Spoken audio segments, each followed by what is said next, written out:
नमस्कार बच्चों, कैसे हैं आप सब? आशा करती हूँ आप सब बहुत अच्छे होंगे। तो देखिए, जैसे कि हम एनसीईआरटी की क्लास 6 से स्टार्ट कर रहे हैं। क्लास 6 नवोदय के लिए बहुत इम्पोर्टेंट है कि क्लास 6 से पूछा जाता है विज्ञान के, और 7th भी 8th भी इतना पूछा जाता है, वहां से क्वेश्चंस आते हैं।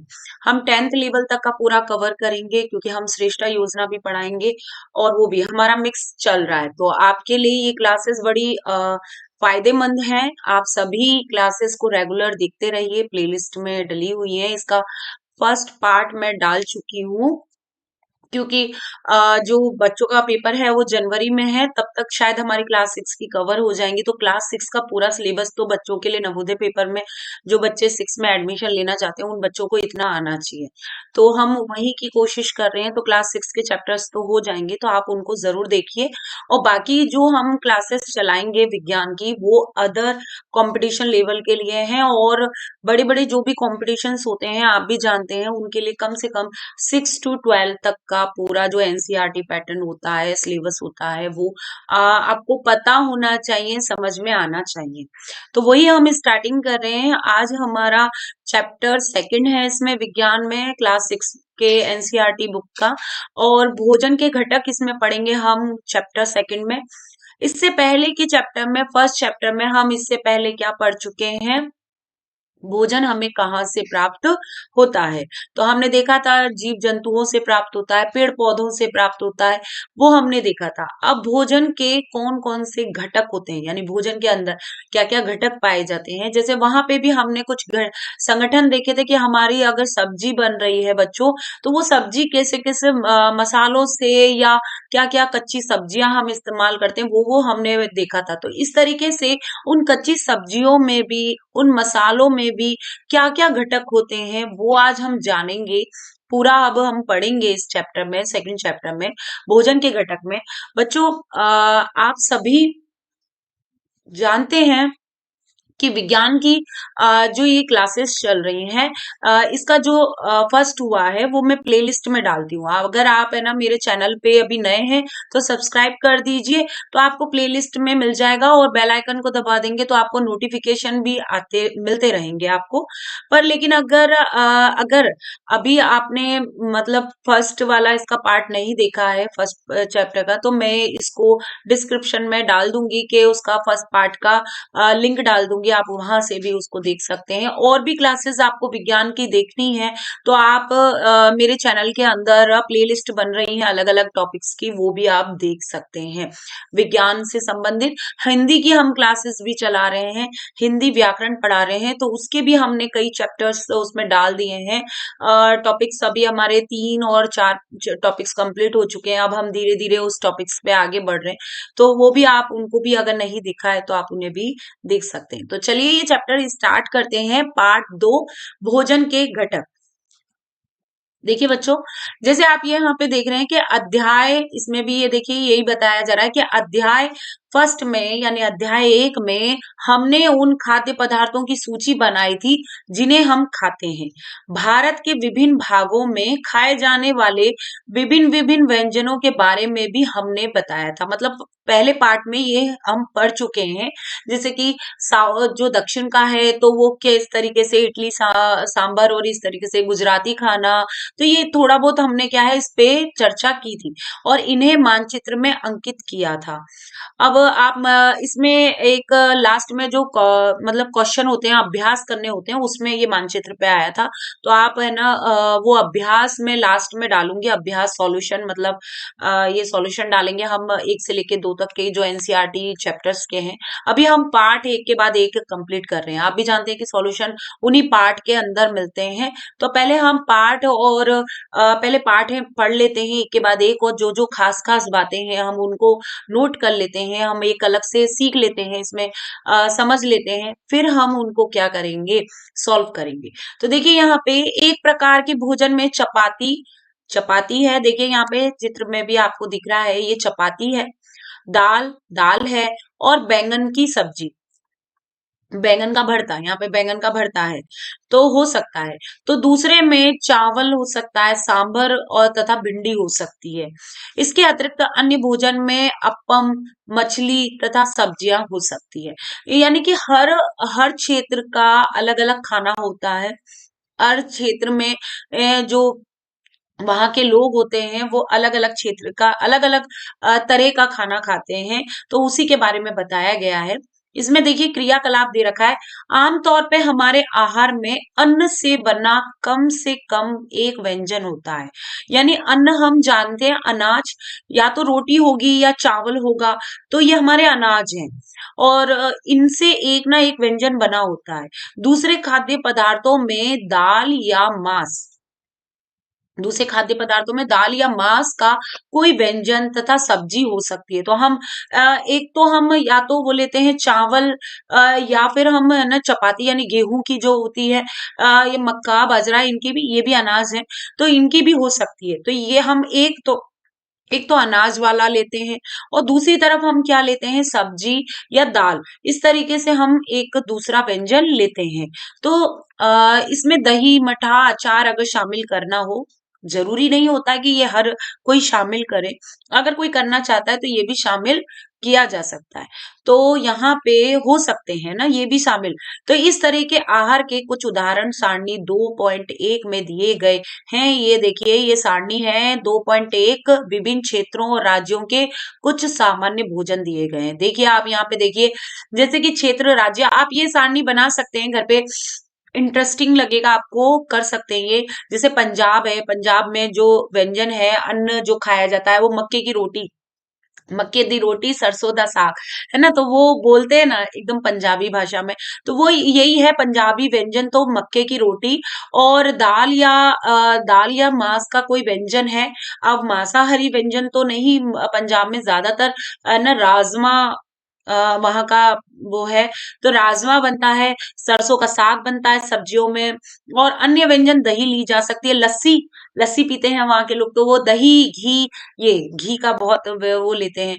आंध्र प्रदेश में क्या व्यंजन, तो चावल, चावल खाए जाते हैं, यानी अन्न व्यंजन हो गया। अन्न का व्यंजन क्या हो गया, चावल।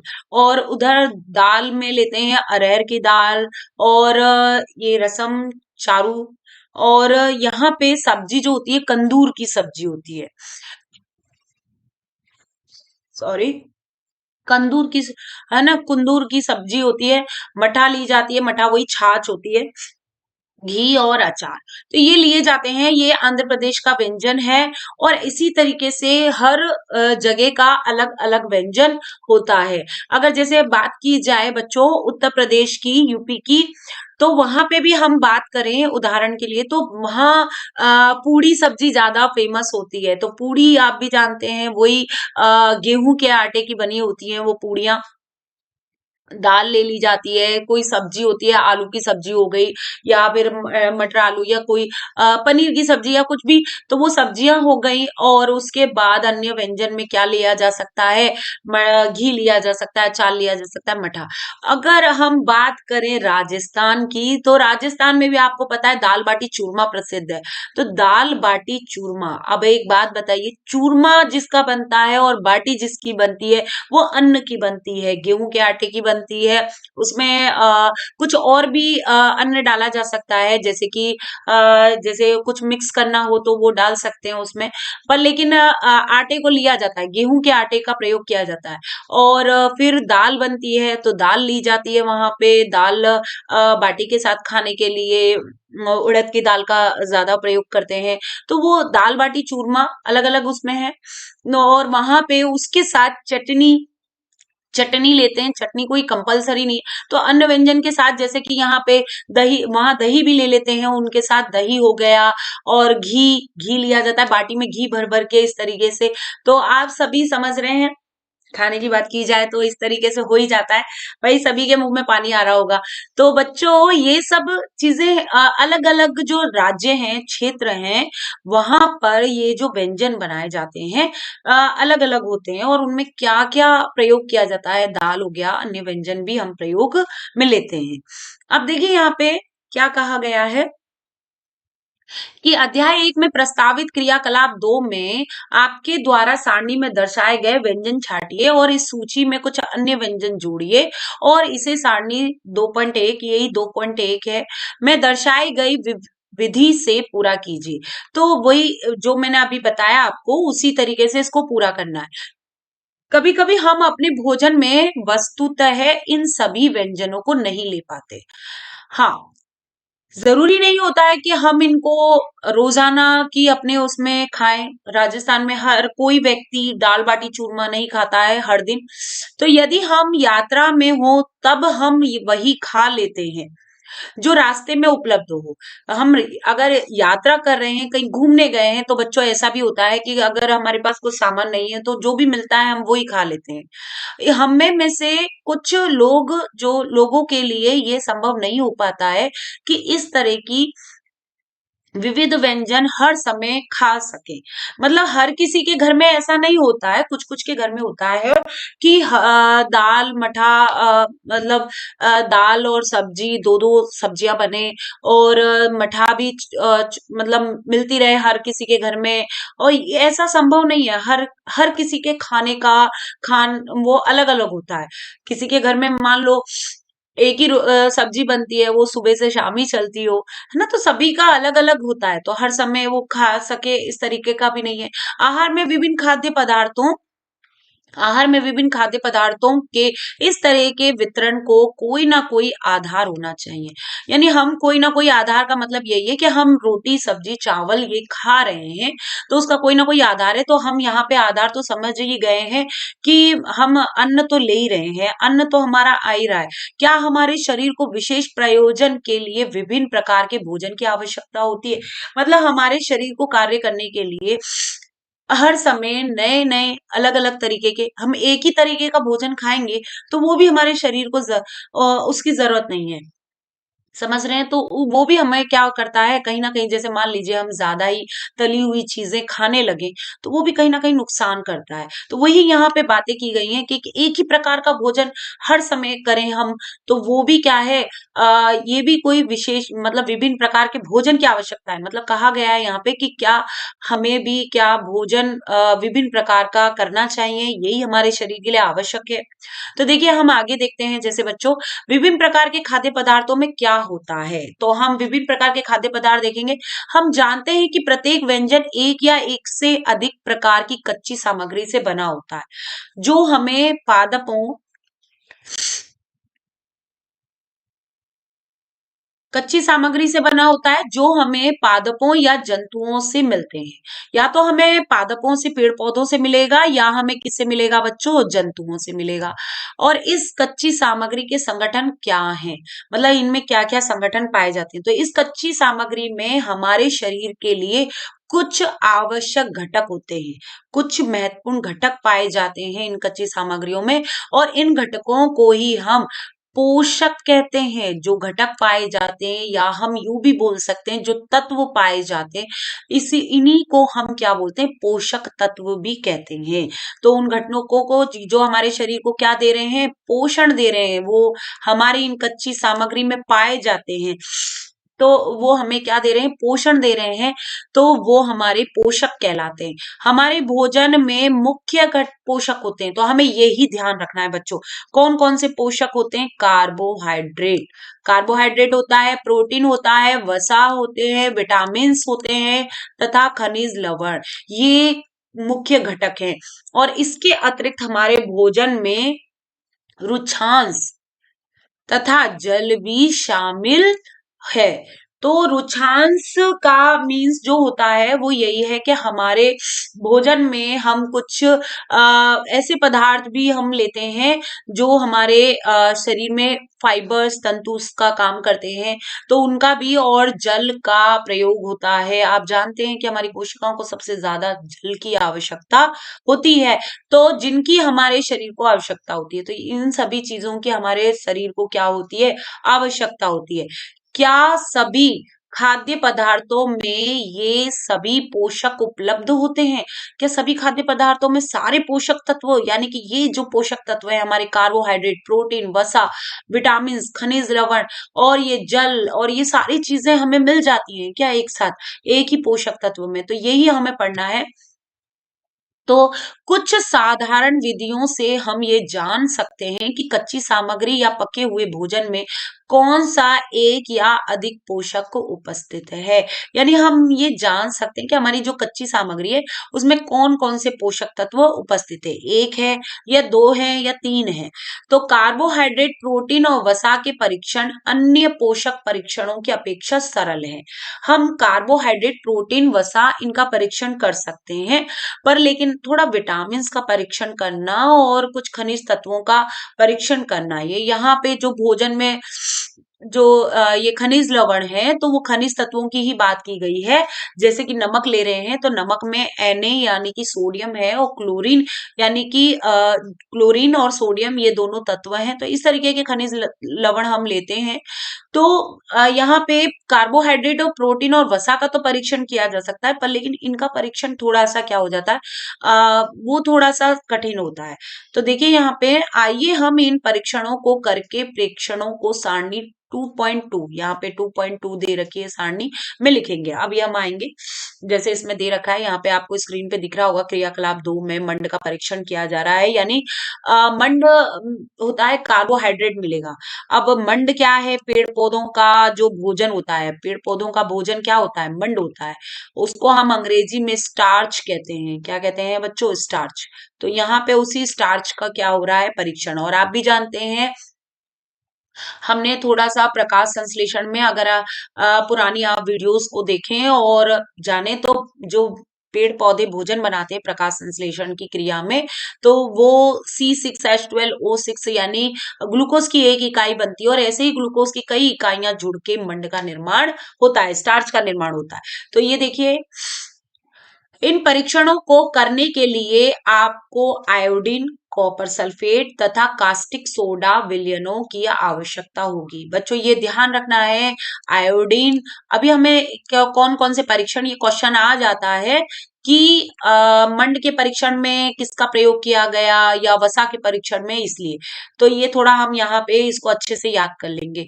आयोडीन, कॉपर सल्फेट तथा कास्टिक सोडा विलयनों की आवश्यकता होगी और आपको कुछ परख नलियां जो कांच की ट्यूब सी आती हैं, परख नलियों तथा एक ड्रॉपर की भी आवश्यकता होगी। ड्रॉप से उसमें डालते हैं। इन परीक्षणों को पके हुए भोजन तथा कच्ची सामग्री पर करें। इन परीक्षणों से प्राप्त प्रेषणों को सारणी 2.2 में दर्शाए गए तरीके से लिख सकते हैं। हम इनमें लिख सकते हैं, अभी देखेंगे 2.2 जो सारणी है, इस सारणी में कुछ खाद्य पदार्थ दर्शाए गए हैं। अपना परीक्षण अपना परीक्षण इन पर या अन्य किसी उपलब्ध खाद्य पदार्थ पर कर सकते हैं। इन परीक्षणों को सावधानी से कीजिए और किसी भी रसायन को खाने या चखने का प्रयास मत कीजिए। किसी को भी, हम किसी रसायन को नहीं चखना चाहिए। मैंने पहले भी बताया है, इससे फर्स्ट चैप्टर में भी था ये चेतावनी कि हर कोई पत्ती चख के नहीं देखनी है, इसी प्रकार से कोई भी रसायन चख कर नहीं देखना है। तो यहाँ पे देखिए, यदि आवश्यक विलयन तत्काल उपलब्ध नहीं है तो आपके अध्यापक यानी कि जो टीचर्स हैं उन्हें आप निम्न विधि से उन्हें तैयार कर सकते हैं। आइए विभिन्न खाद्य पदार्थों की जांच करेंगे, जांच करके देखें कि किस में कार्बोहाइड्रेट उपस्थित है। कार्बोहाइड्रेट कई प्रकार के होते हैं। हमारे भोजन में पाए जाने वाले मुख्य कार्बोहाइड्रेट कौन कौन से, कार्बोहाइड्रेट यानी मीठे पदार्थ मंड तथा शर्करा के रूप में होते हैं, यानी स्टार्च के रूप में, और या फिर शर्करा यानी मीठा यानी चीनी के रूप में होते हैं। तो यहाँ पे ये परीक्षण इसमें दिया गया है। आयोडीन का तनु विलयन बनाने के लिए हम आयोडीन का तनु विलयन बना सकते हैं। कैसे बना सकते हैं, अब ये मैम बोला ना, यहाँ पे अगर हमें सामग्री नहीं पता है तो हम ये बना सकते हैं। जल से आधी भरी हुई परख नली लेंगे। परख नली में पानी भरेंगे आधा, और कुछ बूंदे टीचर आयोडीन की मिला दीजिए। मार्केट में मिलता है टीचर आयोडीन, और उसको मिला देंगे। और कॉपर सल्फेट विलयन के लिए 100 मिलीलीटर जल में 2 ग्राम कॉपर सल्फेट मिला देंगे। कॉपर सल्फेट नीले कलर का CuSO4 का, तो घोलने से बन जाता है।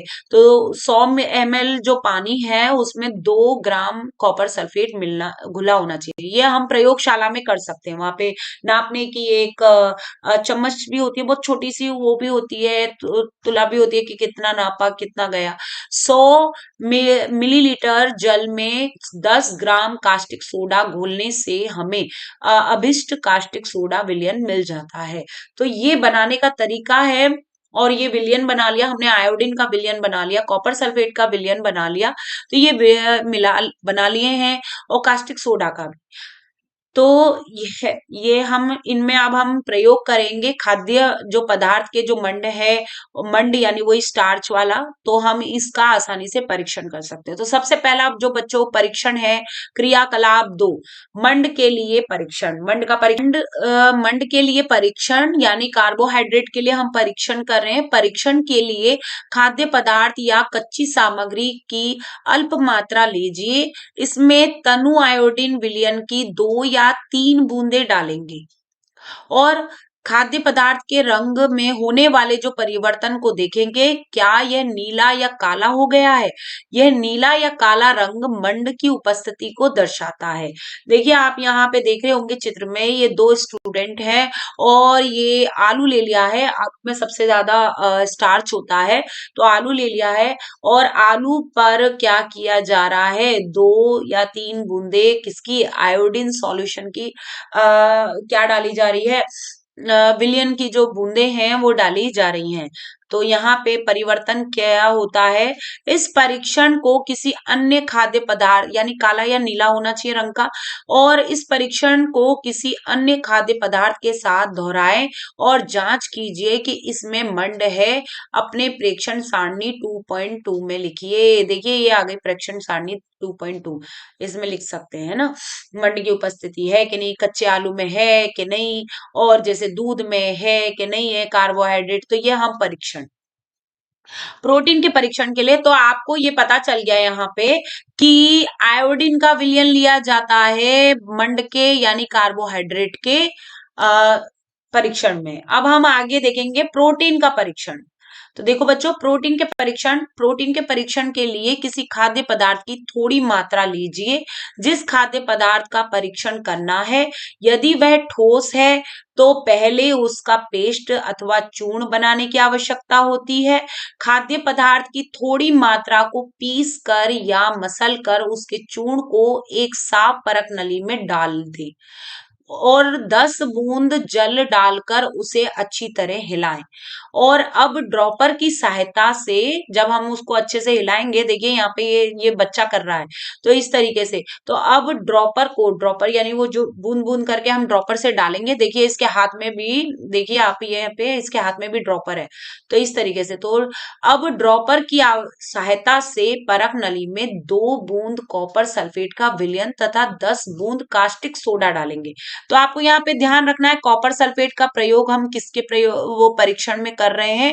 यहाँ हमें ये एक कास्टिक सोडा, ये कास्टिक सोडा है NaOH का, तो यहाँ पे CuSO4 का, कॉपर सल्फेट का, यहाँ पे NaOH का, तो ये कास्टिक सोडा और कॉपर सल्फेट का इनका विलयन जो है हम प्रयोग कर रहे हैं। वहां 10 बूंदे कास्टिक सोडा की डालनी है, 2 बूंदे कॉपर सल्फेट की डालनी है, और विलयन को क्या करेंगे, विलयन डालेंगे और अच्छी तरीके से उसे हिलाएंगे, उसे हिलाना है।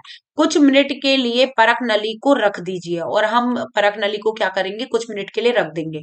और हम क्या देखते हैं बच्चों, क्या देखते हैं, परख नली का पदार्थ कैसा हो जाना चाहिए। देखिए यहाँ पे बैंगनी रंग का हो जाना चाहिए। कैसा हो जाना चाहिए बच्चों, बैंगनी रंग का, यानी कि बैंगनी रंग का हो जाएगा उस परीक्षण का रंग।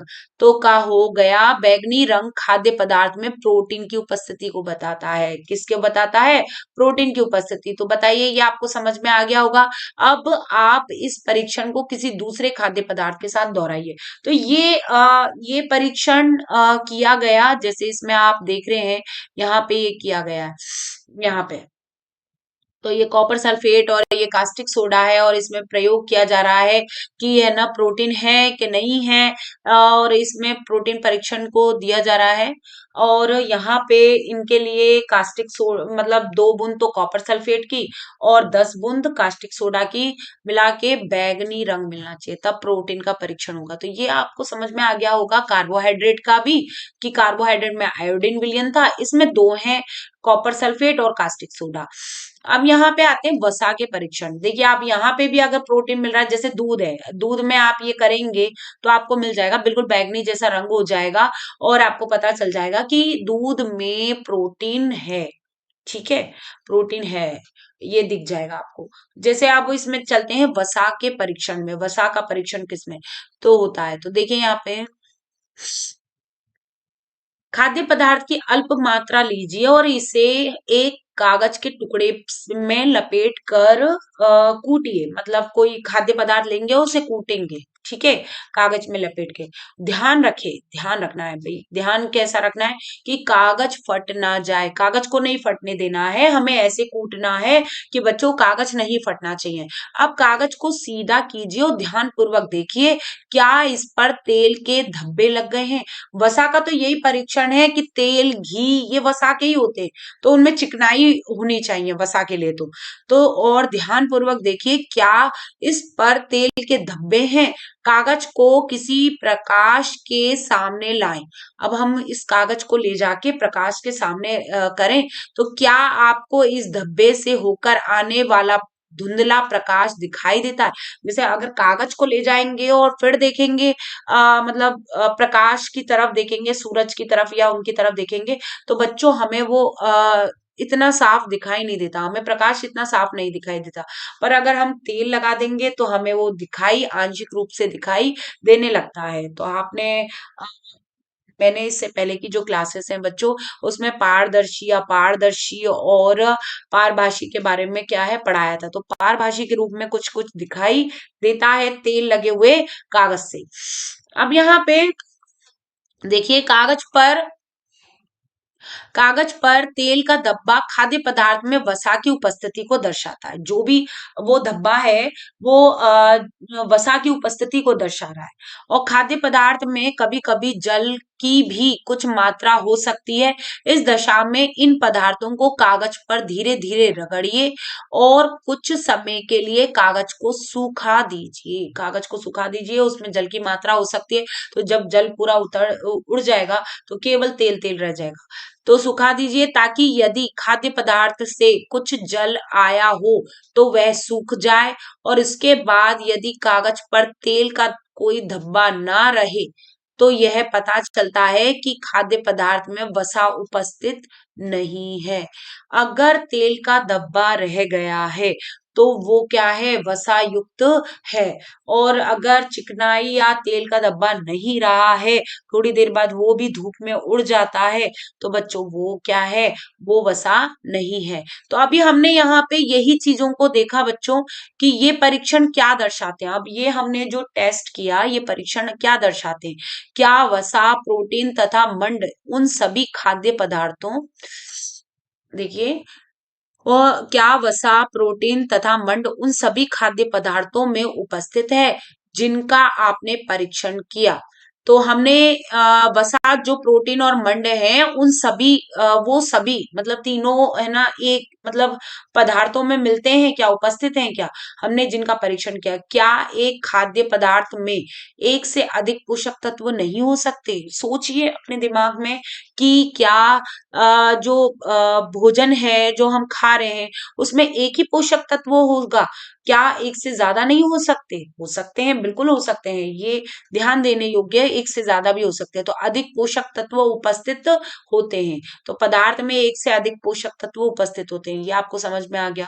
अब क्या आपने कोई ऐसा खाद्य पदार्थ पाया जिसमें इनमें से कोई भी पोषक तत्व उपस्थित ना हो? ऐसा कोई भी खाद्य पदार्थ बता दो जिसमें कोई पोषक तत्व उपस्थित ना हो। नहीं है ना, सभी में मिलता है, सभी में कोई ना कोई पोषक तत्व मिलता है, चाहे हम मांस की बात करें, अंडे की बात करें, उनमें भी पोषक तत्व बच्चों पाया जाता है। अब देखिए, हम तो बच्चों हमने तीन पोषकों कार्बोहाइड्रेट, प्रोटीन तथा वसा के लिए खाद्य पदार्थों का हमने परीक्षण किया था, और विटामिन तथा खनिज लवण जैसे अन्य पोषक भी हमारे विभिन्न खाद्य पदार्थों में उपस्थित रहते हैं। तो इन सभी पोषकों की हमें क्या आवश्यकता होती है?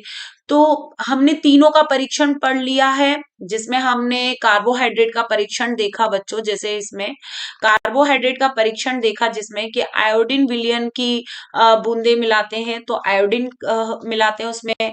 प्रोटीन के परीक्षण की बात की जाए तो प्रोटीन में हमने देखा कि कॉपर सल्फेट और कास्टिक सोडा इसका प्रयोग किया जाता है। फिर वसा के परीक्षण में हमने देखा कि वसा के लिए फिर धब्बे की जरूरत होती है। धब्बा अगर पड़ गया है और वो धूप के साथ उड़ नहीं रहा है, बिना कुछ लगाए वैसे उड़ भी नहीं रहा है, और वहां पर उस जगह पर स्पॉट बन गए हैं भाई, तेल और घी और इनके क्या बन जाते हैं, स्पॉट्स बन जाते हैं। तो इसीलिए क्या है, स्पॉट्स बनने की वजह से ही वहां पर उसका परीक्षण हम कर सकते हैं वसा का। तो ये जो टॉपिक्स बताए हैं, कार्बोहाइड्रेट, प्रोटीन, वसा, इन खाद्य पदार्थों का हमने परीक्षण किया। अब इनकी जरूरत क्यों होती है, विटामिन, खनिज लवण, ये सेकंड पार्ट में अभी हम क्या है पढ़ेंगे, क्योंकि ये पार्ट ज्यादा लंबा हो जाएगा। फिर आप भी थोड़ी बोरियत महसूस करेंगे कि लंबा हो गया, अब इसको कैसे सीखें। तो इसीलिए हम यहीं पर इसका चैप्टर का यहीं पर समाप्ति करते हैं। इसमें हमने जो छोटी मोटी थोड़ी बहुत बातें सीखी वो, और इसके बाद जो आने वाली हैं बातें वो बहुत महत्वपूर्ण है, तो हम उसे भी जानेंगे। ठीक है बच्चों, तो आज के लिए इतना ही। आप इस वीडियो को पूरा इसके जो सेकंड पार्ट जो मैं डालूंगी वो मैं कल डाल दूंगी, और हो सकता है नोटिफिकेशन आ जाएगा, इसीलिए मैं आपसे कह रही हूँ कि आप बेल आइकन जरूर दबाएं, सब्सक्राइब जरूर करें। और वो मेरी क्लास के टाइम पे ना डल के वो पहले आ सकता है, तो आप प्लीज है ना उसको सेकंड पार्ट को भी जरूर देख लेना। इसका मतलब जो हमारा दूसरा अध्याय चल रहा है ये एनसीईआरटी क्लास 6 का, इसको जरूर आप देख लें, उसके दूसरे भाग को, ताकि हमारा दूसरा चैप्टर पूरा क्या हो जाएगा, कंप्लीट हो जाएगा। तो आप एक एक करके देख सकते हैं उसमें और अपनी तैयारी कर सकते हैं। तो ओके, बाय, गुड नाइट बच्चों, बाय।